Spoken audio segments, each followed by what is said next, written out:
साथियों नमस्कार। मैं अभिषेक फिर से आपको अपने इस YouTube चैनल पर स्वागत करता हूं। आज हम भारत में भाषा के बारे में समझेंगे, सिर्फ और सिर्फ संवैधानिक स्तर पर, राजनीतिक स्तर पर नहीं, कोई ऐतिहासिक स्तर पर भी नहीं, संवैधानिक स्तर पर जो परीक्षाओं में बहुधा उससे प्रश्न पूछे जाते हैं और हमारे देश में भाषाओं की क्या स्थिति है संवैधानिक स्तर पर, उसके बारे में समझें। भाषा जो है उस संविधान के भाग 17 में अनुच्छेद 343 से 351 तक वर्णित।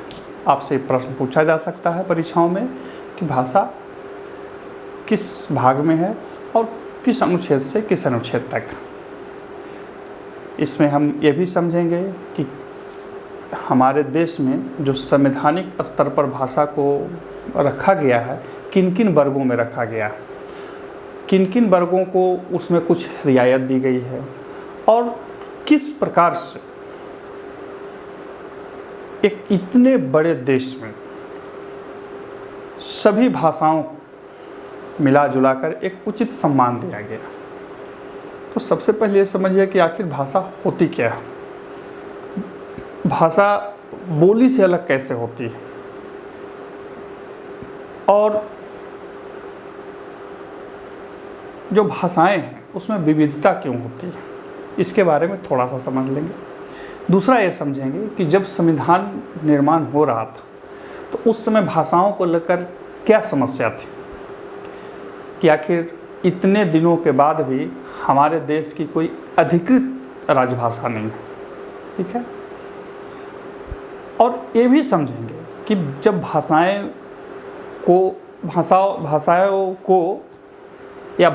हमारे संविधान के बनाने वालों के सामने आई तो उन्होंने कैसे इसको समझा, उन समस्याओं को जिस पर बहुत सारे लोगों को आपत्ति थी कैसे उसका निराकरण किया और आने वाले समय में भी कैसे एक स्पेस खुला रखा, एक रिक्तता खुला रखी ताकि कोई बहुत बड़ी समस्या ना हो।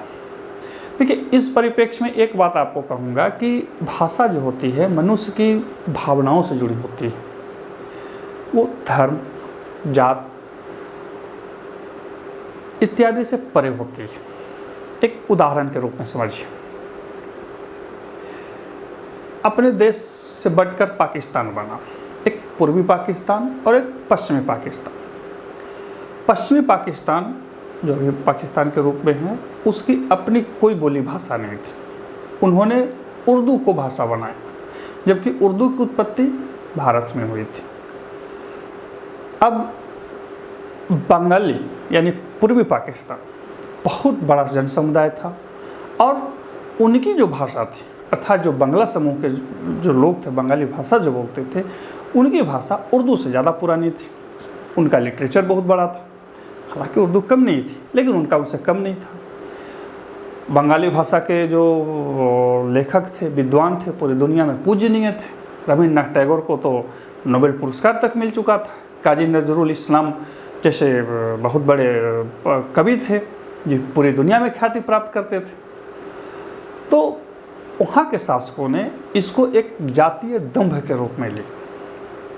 याद रखिए, किस रूप में? जातीय दंभ के रूप में।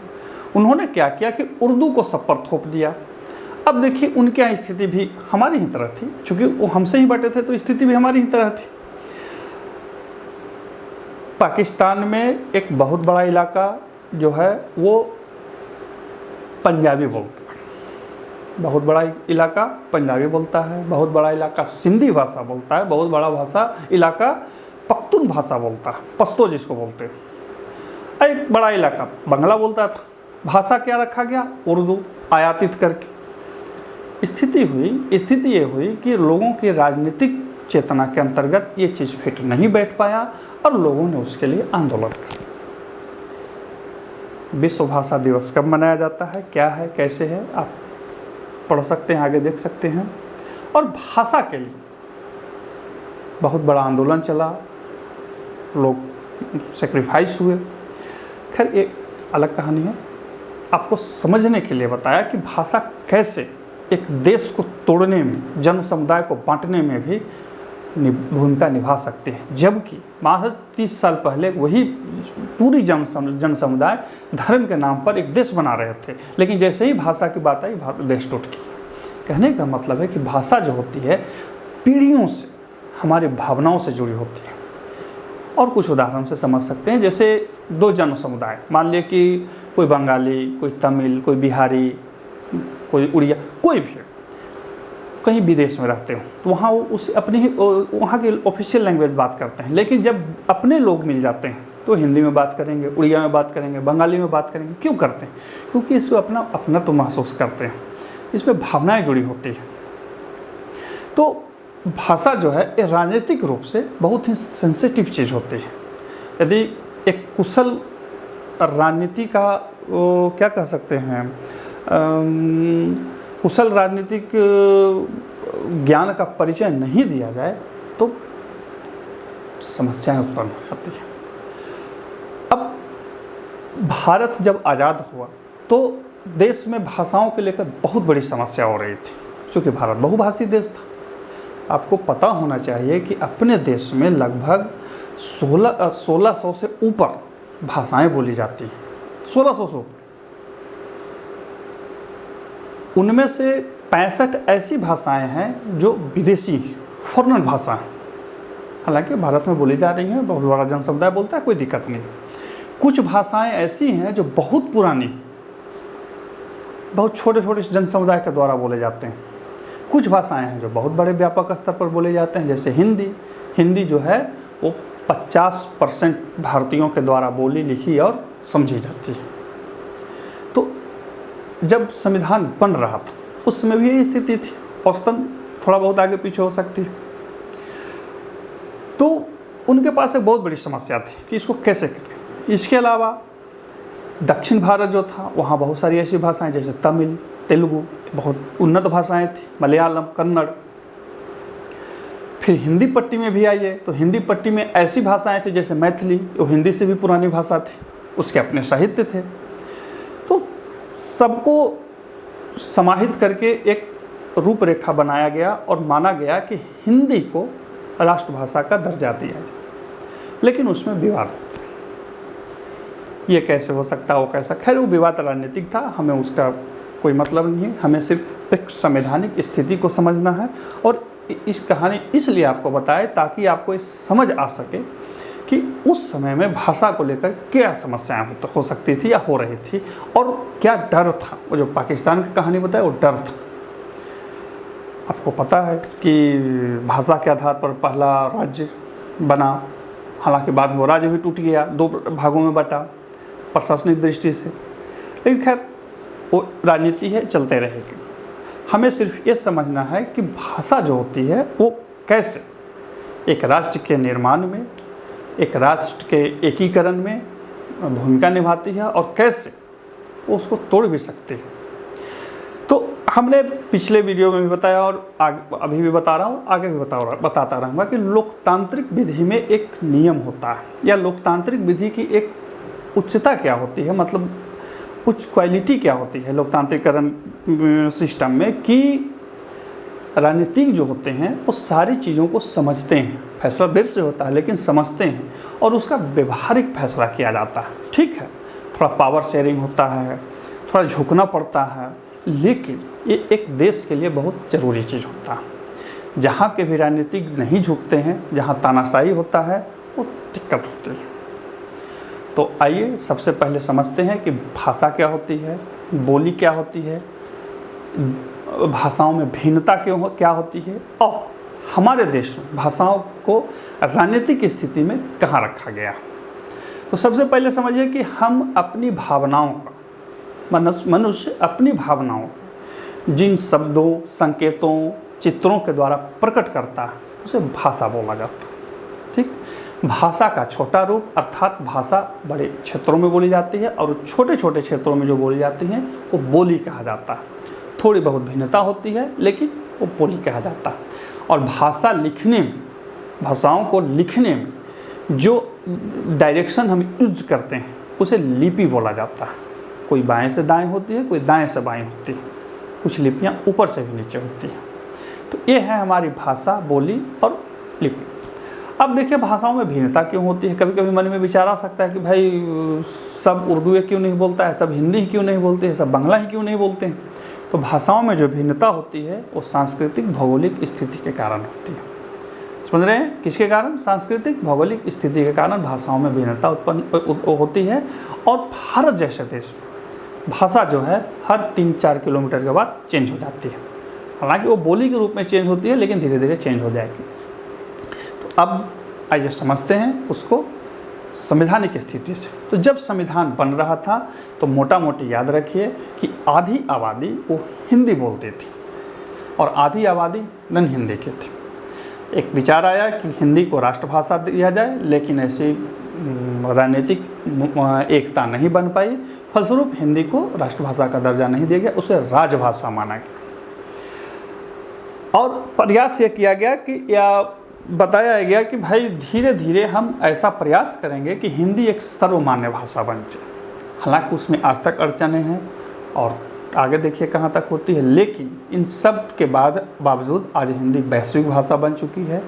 दुनिया की तीसरी सबसे ज़्यादा बोली जाने वाली भाषा है और फैल रही है। तो जब संविधान बन रहा था भाषा के आधार पर बहुत सारी समस्याएं, लेकिन उसको एक छोटा कर करके एक समझौता के रूप में कुछ ऐसे नियम बनाए गए, कुछ ऐसी कंडिकाएं बनाई गई, कुछ ऐसे अनुच्छेद बनाए गए जहां सबको संतुष्ट किया गया और तब जाकर के भाषा का विवाद कुछ रूप से हल्का हो। और भाषा के नाम पर देश टूटने की नौबत हमारे यहाँ कम से कम नहीं है। इसका उदाहरण हमने आपको पाकिस्तान बताया, बगल में श्रीलंका में भी यही हाल है। वहाँ भी यही है, वहाँ सिंहली है, तमिल है, वो तमिल को तवज्जो नहीं देते हैं, वो उसे अपने देश की भाषा नहीं मानते हैं। बहुत दिनों तक उनके यहाँ समस्याएं रही, आज भी वो देश समस्याग्रस्त है। इसका मूल कारण यही है कि उन लोगों को जो हमारी तरह नहीं बोलते हैं अपना नहीं मान पाने की। देखिए एक देश के अंदर सभी लोग समान होते हैं, सबकी अपनी मत भिन्नता होती है और सबकी बोलियों में, खान पान में, रहन सहन में भिन्नता होगी। एक कोई ज़रूरी नहीं है कि सब एक जैसे हों। तो आइए समझते हैं संवैधानिक स्थिति को। देखिए हमारा क्या है कि भारत में भाषा जो है वो भाग 17 में अनुच्छेद 343 से 351 तक इसे 4 भागों में बांटा गया। कितने भागों में? 4 भागों में। पहला राजभाषा मतलब संघ की भाषा, दूसरा क्षेत्रीय भाषा, तीसरा न्यायालय की भाषा और चौथा विशेष निर्देश। हमने देखिए यहाँ लिख रखा है। पहला क्या है? संघ की भाषा 343 और 344। देखिए परीक्षाओं में जब बैठेंगे या पढ़ेंगे तो कुछ चीज़ें मोटी मोटी समझ में आनी चाहिए। यदि आपको समझ में नहीं आ पा रही है तो फिर आप कंफ्यूज कर जाएंगे, परफेक्ट अपना परीक्षा में नहीं दे पाएंगे। तो जब भी परीक्षा में प्रश्न पूछे या पढ़ना हो या समझना हो तो जो संघ से संबंधित भाषाओं के जो अनुच्छेद आएंगे वो 2 हैं। कौन कौन? 343, 344। दूसरा है क्षेत्रीय भाषा। क्षेत्रीय भाषा में कौन कौन है? 345, 346 और 347। क्षेत्रीय भाषा मतलब भारत के राज्यों में बोली जाने वाली भाषाएं। अगला है सर्वोच्च न्यायालय एवं उच्च न्यायालय की भाषा, अर्थात सर्वोच्च न्यायालय एवं उच्च न्यायालय में कैसे काम होंगे उसके बारे में। वो कौन सी है?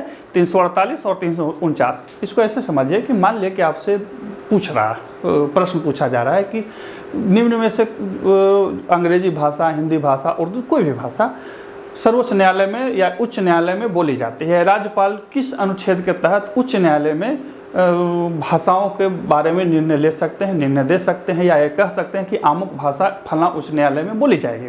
तो सीधा सीधा समझिएगा कि वो 348 और 349 से संबंधित है। जैसे 349। अगला है विशेष विनिर्देश। विशेष का मतलब हो गया कि संघ को या राज्य को ये विशेष निर्देश दिए गए हैं कि वो भाषाओं से संबंधित क्या क्या उपाय करेंगे जिससे कुछ भाषाओं के बारे में एकता बन सके और हिंदी राष्ट्र की एकीकृत राष्ट्रभाषा बन सके। वो कौन कौन है? 350, 350 के ए, 350 के बी, 351। मैं दीर्घ में सबको बता दूंगा। ये आपको मोटा मोटी एक खाका हमने बताया है कि हमारे यहाँ भाषा जो है 4 स्तर पे है। कौन कौन? पहला संघ की भाषा, दूसरा क्षेत्रीय भाषा, तीसरा न्यायालय की भाषा और चौथा विशेष निर्देश। अब आइए समझते हैं 343 यानी 344 यानी कि संघ की भाषा और क्षेत्रीय भाषा। हाँ, तो आप देखेंगे अनुच्छेद 343 और 344 जो कि संघ के भाषा या संघ के द्वारा बनाए गए नियमों कानूनों से संबंधित। अब देखिए, जब संघ भाषा बनाती है, भाषा पर कोई कानून बनाती है तो किन किन नियमों का पालन करेगी या कैसे वो व्यवहार करेगी, उसको बारे में इन 2 अनुच्छेदों में वर्णित है। साथ ही ये भी वर्णित है कि कहाँ पर उस पर कुछ प्रतिबंध लगाए गए हैं। ऐसा नहीं है कि भाई आपको हिंदी करना है तो नहीं, सबको हिंदी ही लागू कर दीजिए, आप कुछ नहीं देखेंगे, वैज्ञानिक प्रयोग, उसका अन्य भाषाओं का सांस्कृतिक स्थिति इत्यादि। तो देखिए, सबसे पहले है, हमने पूरा लिख रखा है, मतलब इस बोर्ड में पूरा लिख रखा है, आप इसको नोट कर सकते हैं, जो भी कर सकते हैं। और मैंने इसलिए लिख रखा है कि ताकि आपको कहीं से भी कोई कन्फ्यूजन उत्पन्न नहीं हो।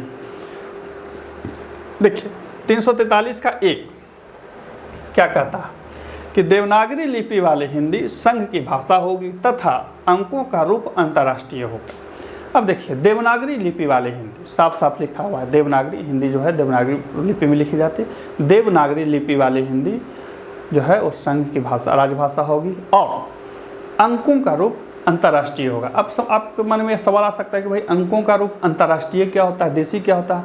तो जो हिंदी में अंक लिखे जाते थे और अंतर्राष्ट्रीय जो अंक लिखे जाते हैं, दोनों में थोड़ा सा अंतर होता है। एक उदाहरण से बता देता हूँ। हम लोग जब बचपन में पढ़ते थे तो ये 1 हुआ, ये 2 हुआ, ये 3 हुआ, ये 4 हुआ, ये 1 2 3 4, ये जो है ये हिंदी वाली भाषा है जो हम लोग बचपन में पढ़ते थे। ये अंकों का अंतर्राष्ट्रीय रूप हो, तो इस तरह से इसको न मान करके अंकों का अंतर्राष्ट्रीय रूप को भारत की भाषा में उसको शामिल किया गया और देवनागरी लिपि वाली हिंदी भारत की भाषा होगी। यही आपसे पूछेगा अनुच्छेद जो होता है। इसी अनुच्छेद में दूसरा क्या कहता है कि संविधान के प्रारंभ से 15 वर्षों तक अंग्रेजी संघ के शासकीय प्रयोजन के लिए चलता रहेगा। देखिए, जब संविधान बना, देश आज़ाद हुआ, तो ये नहीं कहा गया कि भाई तुरंत हिंदी ला दिया जाएगा, नहीं, व्यवहारिक निर्णय लिया गया। हमने बताया आपको कि किस तरह से कुछ अगल बगल के देशों ने अव्यवहारिक निर्णय लिया जिसके कारण उनके यहाँ बहुत समस्या हो गई। तो हमारे नेताओं ने व्यवहारिक निर्णय लिया और उन्होंने ये कहा कि नहीं, अगले 15 सालों तक अंग्रेजी चलती रहेगी, उसके बाद जो स्थिति होगी वो देखा जाएगा। हालांकि वैसे देखने वाली स्थिति नहीं आई। आज अंग्रेजी ही पूरे देश में शासकीय प्रयोजन के लिए उपयोग की जाती है और चल रही है। हालांकि अनुच्छेद 343 के 2 में कहा गया कि संविधान के प्रारंभ से 15 वर्षों तक अंग्रेजी चलेगी और उसके बाद फिर जैसा होगा संसद विधि निर्माण के द्वारा उसको देखे।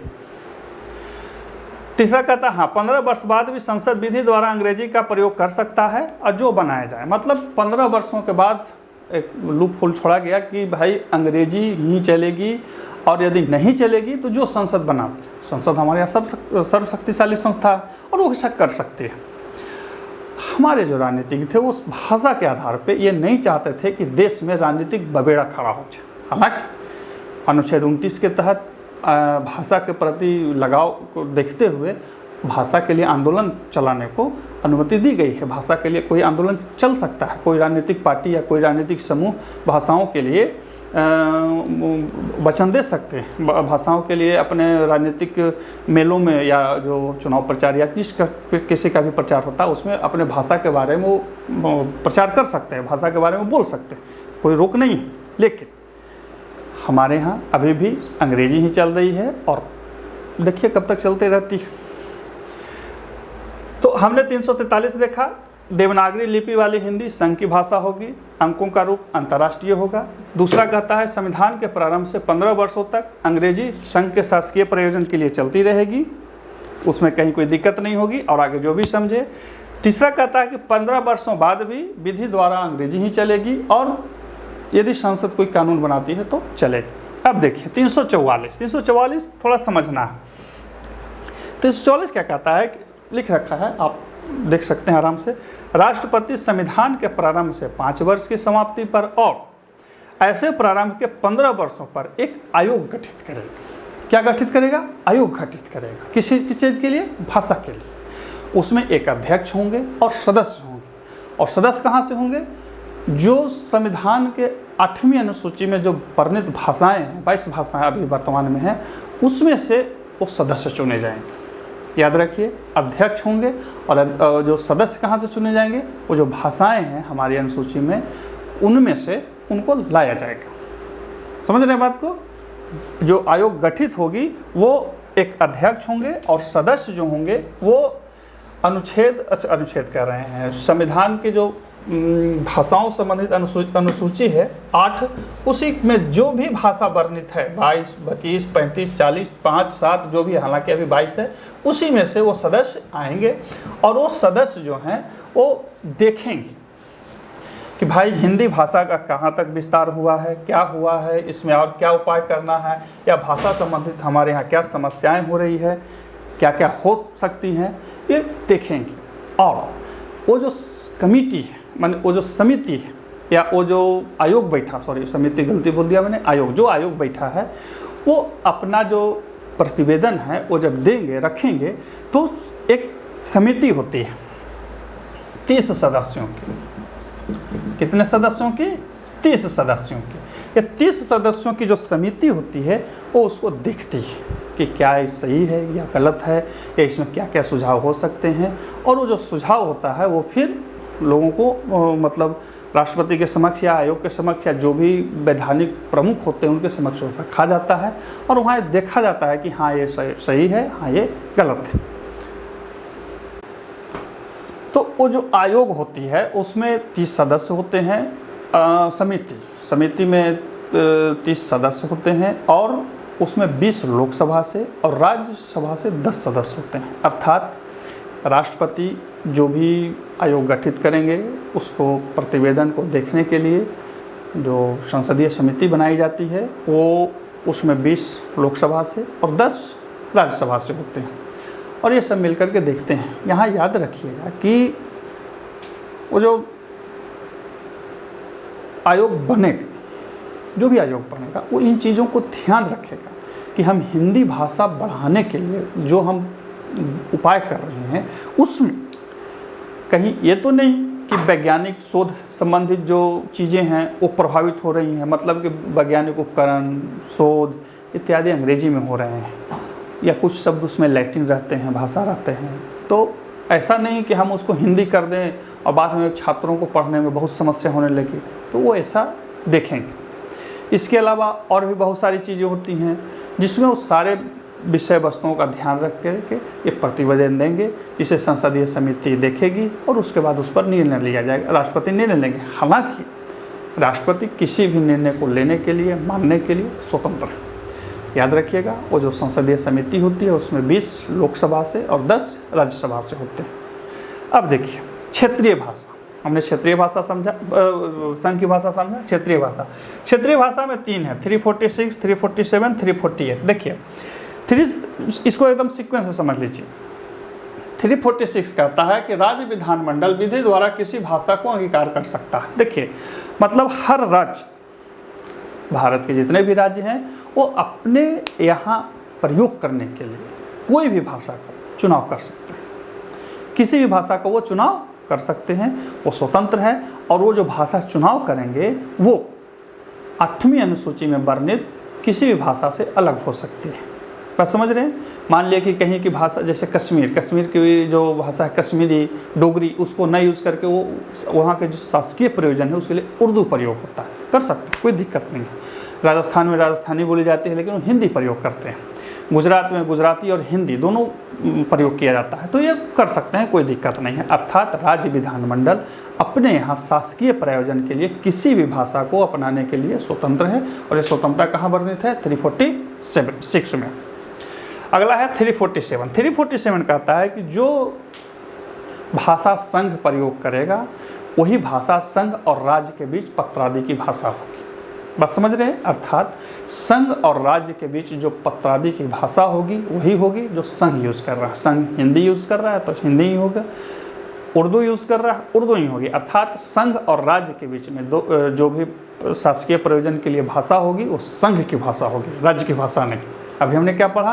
राज्य अपनी भाषा ला सकते हैं लेकिन संघ से जब उनको बात करना होगा तो संघ की भाषा में करेंगे। और इसी अनुच्छेद में यह भी वर्णित है कि दो राज्य आपसी सहमति से हिंदी का प्रयोग कर सकते हैं, अर्थात संघ के साथ जो भाषा संघीय भाषा वो यूज होगी, हिंदी अंग्रेजी जो है, और आपस में मिलके वो हिंदी का प्रयोग कर सकते हैं। ऐसा करार होता है दो राज्यों के बीच में। ऐसा ही करार जैसे बिहार उत्तर प्रदेश के साथ, उत्तर प्रदेश उत्तराखंड के साथ, हरियाणा के साथ एक करार किए हुए हैं सब राज्य, और इनके जो आपस की भाषाओं से पत्रादि इत्यादि की भाषा वो क्या उसको बोलते हैं हिंदी होती है।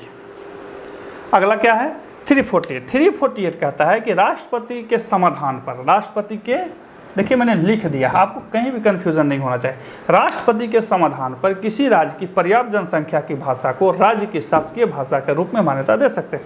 देखिए राष्ट्रपति को पास ये सूचना जाती है या लगता है कि किसी भी राज्य के कोई खास जनसंख्या जो है वो अमुक भाषा बोलती है, लेकिन वो भाषा जो है वो वहाँ की शासकीय प्रयोजन में नहीं होती है, तो राष्ट्रपति निर्देश दे सकते हैं कि भाई फला जगह इलाके में बहुत बड़ी जनसंख्या है, वो फला भाषा बोलती है, ABC कुछ भी भाषा बोलती है, आप उसको शासकीय प्रयोजन में लाइए और वहाँ पे लोगों की जो समस्याएं हैं वहाँ की उनकी भाषा में सुनी जाए। ये राष्ट्रपति निर्देश दे सकते हैं। याद रखिए भाषाओं से संबंधित जो भी निर्देश होते हैं राष्ट्रपति नहीं देते, ठीक है।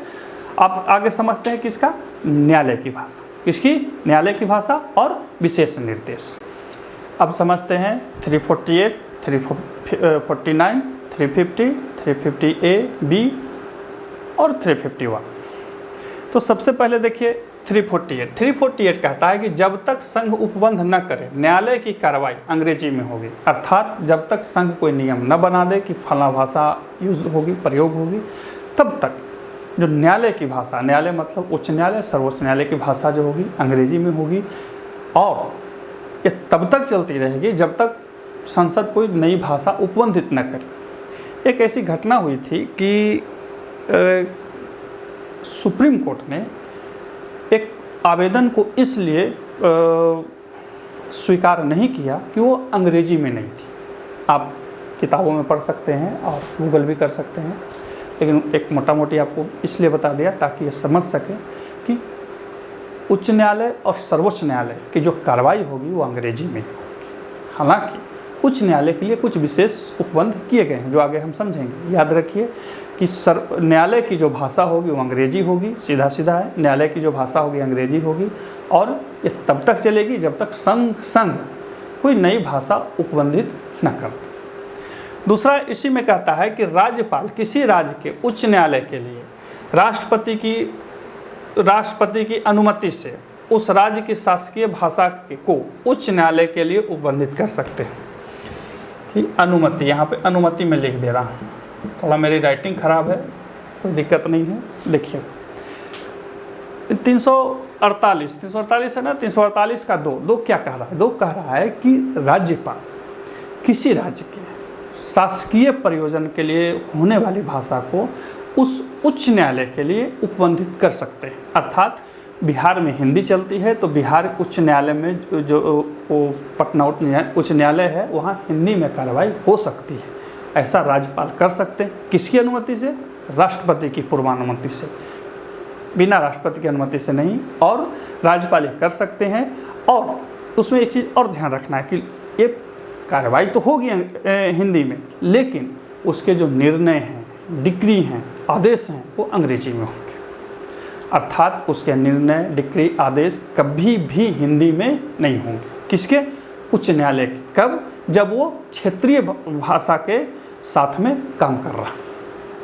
ऐसे तो वहाँ कार्रवाई अंग्रेजी में होगी, लेकिन यदि राज्यपाल कहते हैं कि भाई यहाँ दिक्कत हो रही है, यहाँ की शासकीय प्रयोजन के लिए जो भाषा हो रही है उसमें आप काम कीजिए, तो करेगा, उच्च न्यायालय वो काम करेगा, लेकिन उसके जो निर्णय होंगे, डिक्री होंगे, आदेश होंगे, वो अंग्रेजी में ही जारी होंगे। क्यों जारी होंगे? क्योंकि उस उच्च न्यायालय के जो निर्णय होते हैं वो पूरे भारत में विधिमान होते हैं और उनको एक केस के रूप में लिया जाता है और अगले किसी राज्य में उस निर्णय को रखा जा सकता है। सर्वोच्च न्यायालय के सामने भी रखा जा सकता है कि माननीय उच्च न्यायालय ने अमुक चीज़ में अमुक आदेश दिया था और ये विधिमान है, फिर कोर्ट उसको देख सकती है। इसलिए निर्णय जो होंगे अंग्रेजी में होंगे, लेकिन राज्य के जो उच्च न्यायालय होते हैं उसमें शासकीय प्रयोजन के लिए अन्य लंथन भाषा नहीं, शासकीय, जो वहाँ की शासकीय भाषा है वो चल सकती है उच्च न्यायालय में, तब जब राज्यपाल राष्ट्रपति से अनुमति प्राप्त करके अपनी अनुमति देते। अगला कहता है कि राज्यपाल द्वारा जारी कोई आदेश अन्य भाषा में है तो वह उसका अनुवाद समझा जाएगा। देखो इसकी एक छोटा सा चीज़ है, लेकिन समझ लीजिए कि राज्यपाल या राष्ट्रपति जो भी आदेश जारी करते हैं वो अंग्रेजी में होती है, लेकिन यदि उनके सील और मुहर के साथ कोई अन्य भाषा में भी जारी हो रही है तो वो अनुवाद समझा जाएगा, वो मान्य होगा। ऐसे तो नियम है कि मान्य नहीं होता, लेकिन यदि राज्यपाल और राष्ट्रपति ये जारी करते हैं तो वो मान्य होगा। क्या होगा? मान्य होगा। 349 जो है वो भाषाओं के नियम अधिनियमित करने से कुछ विशेष प्रक्रिया, कुछ विशेष प्रक्रिया से संबंधित है। याद रखिएगा, इस 349 में यही ध्यान रखिएगा कि जो भी प्रक्रिया अपनाई जाएगी वो राष्ट्रपति की अनुमति से होगी और राष्ट्रपति जो आयोग गठित करेंगे उसकी अनुशंसा पर होगी। वो जो आयोग गठित होते हैं, संसदीय समिति गठित होगी, उसके अनुशंसा पर ही करेंगी और ये इसमें विधि निर्माण से संबंधित चीज़ें। तो 348 समझ गए पूरी तरह से कि संघ कि जो न्यायालय हैं, न्यायालय और उच्च न्यायालय की जो भाषा है उस संघ की जो निर्णय देगा, संघ जो रखेगा वही भाषा रहेगी। हालांकि राज्यपाल उच्च न्यायालय में उस राज्य की शासकीय प्रयोजन में चलने वाली भाषा को रख सकते हैं, लेकिन डिक्री जो होगा, निर्णय जो होगा, आदेश जो होगा वो अंग्रेजी में होगा। अब देखिए 350 का A, 350 का B, 351 सबसे ज़्यादा आपसे 351 में पूछा जाता है। और इसमें क्या है मैं लिख देता हूँ और देखिएगा इसको। हाँ, तो अब देखिए हमने लिख रखा है 350 का A, 350 का B, 351। ये छोटे छोटे हैं लेकिन फिर भी आपको ध्यान रखने हैं और परीक्षाओं में पूछ सकते हैं, ये तो जग जाहिर है। देखिए 350 समझिए, 350 क्या कहता है कि शिकायत निवारण में प्रतिनिधित्व के लिए प्रयुक्त भाषा। शिकायत निवारण मतलब हमें कहीं कुछ एप्लीकेशन लिखना, हमें कहीं कुछ बात लिखनी, हमें कुछ अपने वेदना संवेदना और या अपनी ज़रूरतों को लिखना एक अधिकारी के सामने, तो हम किस भाषा का प्रयोग करेंगे। हो सकता है कि आप जिस राज्य में हैं उस राज्य की भाषा आपको नहीं आती, या आप कोई बड़ा राज्य है वहाँ के किसी खास खंड के रहने वाले हैं जहाँ जो बोली आप जानते हैं वो लिख सकते हैं लेकिन अन्य भाषा नहीं लिख सकते हैं। तो क्या आप लेटर नहीं देंगे, क्या आप एप्लीकेशन नहीं देंगे, या क्या अपनी वेदना को प्रकट नहीं करेंगे। 350 आपको सुरक्षा प्रदान करता है। 350 ये कहता है कि आप जिस भाषा को जानते हैं उसी भाषा में आप अपना प्रतिवेदन दे सकते हैं। अर्थात आप अपने शिकायत निवारण के लिए जिस भी भाषा को आप जानते हैं उसी में आप एप्लीकेशन दे सकते हैं और कोई अधिकारी ये नहीं कह सकता है कि हम जो लिखा हुआ वो भाषा नहीं समझ रहे हैं तो हम उसको नहीं लेंगे। वो नहीं कह सकते, उनको लेना होगा। ये एकीकृत भारत की ओर बहुत बड़ा कदम है। दूसरा का 350 का ए जो है और बी, 350 का ए बी समझिए। ए जो कहता है कि प्राथमिक स्तर पर मातृभाषा में बच्चों को शिक्षा दी जाएगी। अर्थात जो छोटे छोटे बच्चे होते हैं उनको मातृभाषा में, अर्थात जिस भी भाषा में वो बात करते हैं, बोलते हैं, समझते हैं, उस भाषा में वो पढ़ेंगे। राज्य ऐसी व्यवस्था करेगा। बी कहता है कि भाषाई अल्पसंख्यकों के लिए एक विशेष अधिकारी होंगे। भाषाई अल्पसंख्यक, याद रखिए, भाषाई अल्पसंख्यक जो होते हैं उनके लिए एक विशेष अधिकारी होंगे। ये जो अधिकारी होते हैं वो हर क्षेत्र में अब चीज़ों को देखते हैं, समझते हैं और राज्य को और साथ ही राष्ट्रपति को अपनी सूचनाएं संप्रेषित करते हैं कि भाई फला भाषा के विकास के लिए फला काम किया जाए, या ये जो भाषा है ये सिकुड़ रही है, या इस भाषा में समस्याएं हो रही है। और तत्पश्चात जो सरकारें हैं उस पर कोई उचित कार्रवाई करती हैं या कदम उठाती हैं। याद रखिए, हमने शुरू में ही बताया है कि भारत में 1600 से ऊपर 1650 के आसपास भाषाएं बोली जाती हैं। तो उनमें से बहुत सारे ऐसे समूह हैं जो अल्पसंख्यक हैं, उनके भी हितों का ध्यान रखा गया है और उन सबको सम्मिलित रूप से एक अधिकारी होते हैं और वो अधिकारी इन सब को देखते हैं कि कौन सी भाषा कैसी स्थिति में है और उसके निवारण के लिए, समस्या के निवारण के लिए, कार्रवाई के लिए सुझाव देते हैं और फिर सरकारें उस पर काम करती हैं। 351 कहता है कि हिंदी भाषा के विकास के लिए विशेष निर्देश, अर्थात राज्य को ये निर्देश दिया गया है कि आप ऐसा कार्य कीजिए जिससे हिंदी भाषा का विकास हो सके। अब क्या कार्य हो सकता है? कार्य हो सकता है कि सरकारी कर्मचारियों से परीक्षाएं ले जाती हैं हिंदी में, सरकारी कर्मचारियों के बीच प्रतियोगिता कराई जाती है हिंदी में, या सरकारें जो हैं वो हिंदी के लिए कुछ नुक्कड़ नाटक करवा सकती हैं। ये सब चीज़ करवाया जाता है जो माना जाता है कि इससे हिंदी का विकास होगा। लेकिन याद रखिए, अंत में यही कहूँगा कि किसी भी भाषा का विकास जो होता है वो राजनीतिक के साथ साथ जन चेतना से होती है। भाषाएं समृद्ध वही होती हैं जो एक जन समूह के द्वारा बोली जाती ही नहीं है, चीज़ों को अपनाती भी हैं, नई नई चीज़ों को अपनाए भी जाते हैं। आप हिंदी देखिए और अंग्रेजी और अन्य भाषाओं को देखिए, वहाँ जो भाषाओं का जो प्रवाह है बहुत ज़्यादा है, पूरी दुनिया अंग्रेजी भाषा बोलती है, तो उन भाषाओं के अंदर बहुत सारे शब्द भी समाहित होते हैं और सब शब्दों को समाहित करके एक समृद्ध भाषा बनती चली जाती है। तो हिंदी में भी वही स्थिति है, किसी में भी वही स्थिति है, लेकिन हमारे हिंदी तभी आगे बढ़ेगी जब हम उसको उपयोग करेंगे, उपयोग करने में हीन भावना से ग्रसित नहीं होंगे और नई नई शब्दों को, नई नई चीज़ों को समाहित करेंगे। एक चीज़ और लास्ट में बताता हूँ कि ये जो 22 भाषाएं रखी गई हैं 8वीं अनुसूची में, वो इसलिए रखी गई हैं और उससे अधिकारी इसलिए चुने जाते हैं, जो हमने बोला था कि जो आयोग बनता है वो 22 भाषाओं से आते हैं, इसलिए रखे जाते हैं कि उन 22 भाषाओं के शब्दों को उठा करके ले करके हिंदी में समाहित किया जाए, हिंदी में लगाया जाए, ताकि हिंदी एक समृद्ध भाषा बने और हिंदी में शब्दों के प्रयोग के आधार पर अन्य भाषा वाले लोग भी समझें कि आमुख भाषा में हमारे शब्द भी प्रयुक्त होते हैं। इसको थोड़ा सा फिर से समझा देता हूँ कि जब देश हिंदी में सभी बोलियों के, सभी भाषाओं के मतलब जो वर्णित हैं 8वीं अनुसूची में, उनसे संबंधित बोलियों से, उनसे संबंधित भाषाओं के शब्द जब हिंदी में प्रयुक्त होंगे तो हिंदी की स्वीकार्यता बढ़ेगी और हिंदी एक राष्ट्रभाषा के रूप में आगे बढ़ेगी। अब ये हमारा और आपका दायित्व है कि हम अपने लेखनी में, हम अपने वर्तनी में, हम अपने बोलने में हिंदी का अधिकाधिक प्रयोग करें और हिंदी को राष्ट्रभाषा बनाएं। हालांकि भारत में बहुत सारी ऐसी भाषाएं हैं जो हिंदी से पुरानी हैं, उनकी अपनी गरिमा है और उस गरिमा को भी ध्यान रखना है। और भारत में कुछ ऐसी भी भाषाएं हैं जो सांस्कृतिक भाषा है या उनको कह सकते हैं क्लासिकल भाषा।